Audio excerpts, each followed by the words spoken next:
Et pour finir, ils sont les plus touchés par les mesures restrictives pour la lutte contre le coronavirus.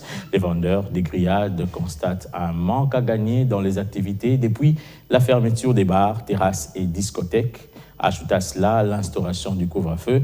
Devant cette situation, difficile pour eux de payer leur loyer et sollicitent auprès du gouvernement la réouverture des bars, terrasses et discothèques.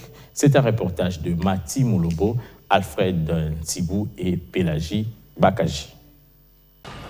L'engouement envers les étalages des grillades a laissé la place au vide. La mesure de la fermeture des bars, terrasses, discothèques, voire boîtes de nuit frappe de plein fouet ce commerce qui pilule la ville en temps normal. La majorité des clients qui achètent des grillades sont essentiellement des clients de ces points de boisson. Les grillades étant tributaires à la prise de la boisson ne sauraient résister même si elles restent ouvertes. Les ventes ont baissé de plus ou moins 3/4. Et ça nous a fait mal parce que nous vivons de ce travail. Si on ne travaille pas, on ne mange pas. Avant, on vendait 20-30 kilos par jour. Mais maintenant, c'est 7 voire 5 kilos.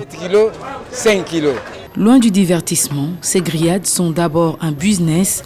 Les activités étant au point mort, les tenanciers sont dans l'impossibilité de s'acquitter de leurs charges. Eux, qui ne peuvent pas pendant ce temps garantir les salaires de leurs employés, ont également du mal à payer le loyer. Il en est de même pour l'énergie. Nous sommes de responsables. Nous payons des espaces d'autrui. Les enfants étudient et nous louons les maisons. Payer le loyer avec la vente actuelle, ça ne marche pas.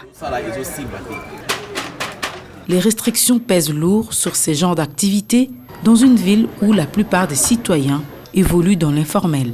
Alors que tout semble revenir à la normale et la courbe des contaminations affiche une tendance baissière, les tenanciers des grillades réclament la réouverture des bars, discothèques et boîtes de nuit, gage de leur commerce.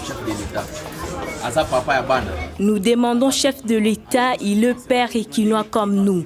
Il sait comment les quinois souffrent pour vivre. S'ils ne sortent pas, ils ne mangent pas.